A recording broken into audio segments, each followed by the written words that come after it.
Good morning students. कैसे हैं आप सभी? आशा करती हूँ कि सभी स्वस्थ होंगे।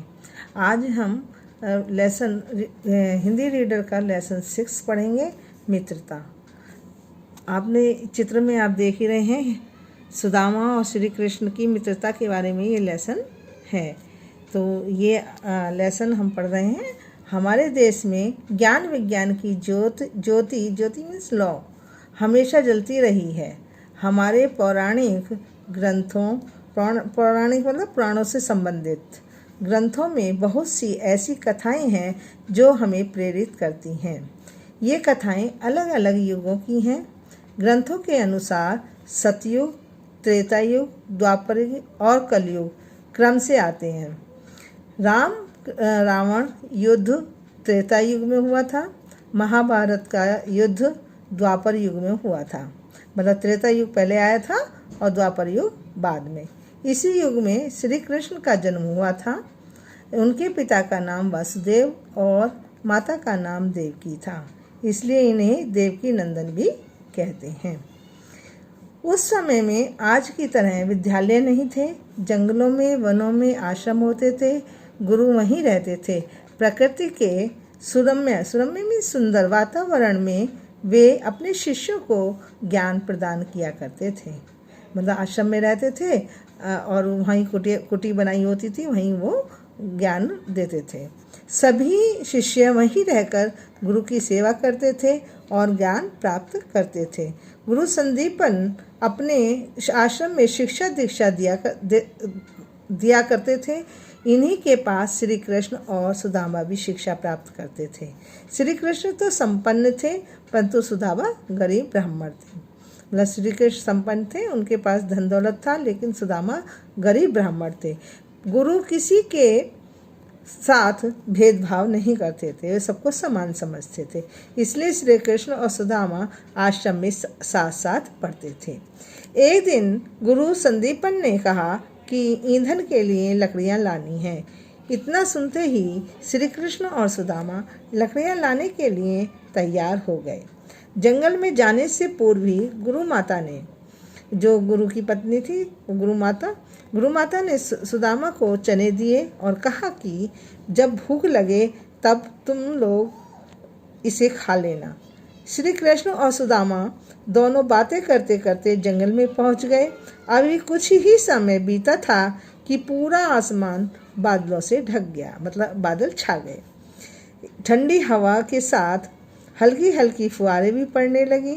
सुदामा लपक कर एक पेड़ की टहनी के सहारे उस पेड़ पर चढ़ गए, मतलब वो दूसरे पेड़ पर चढ़ गए। श्री कृष्ण ने कहा, सुदामा इस पेड़ के नीचे आ जाओ, इसमें पत्तियां अधिक हैं, भीगने से बच जाओगे।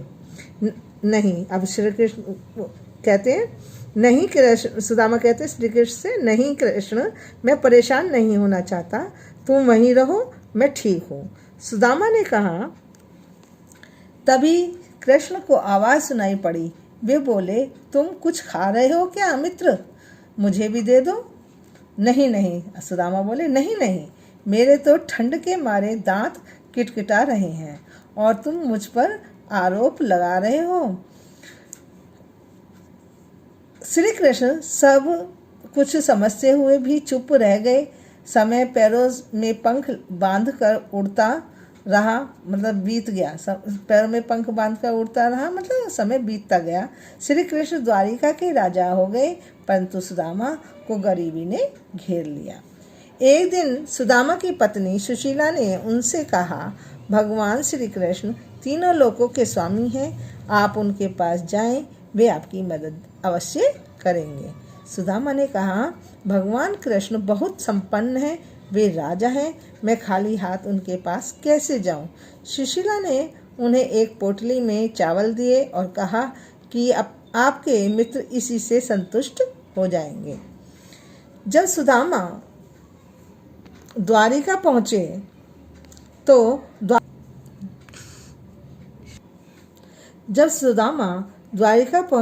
द्वारपालों द्वारा सूचना दिए जाने पर भगवान स्वयं दौड़े आए। देखो भगवान यहाँ स्वयं दौड़े आए हैं और उनके पैर धोने लगे हैं। उन्होंने अपने मित्र सुदामा को सिंहासन पर बैठाकर पाँव पखारे, अब ये पाँव पखार रहे हैं, उनकी खूब सेवा की और हमेशा के लिए उन्हें संपन्न बना दिया।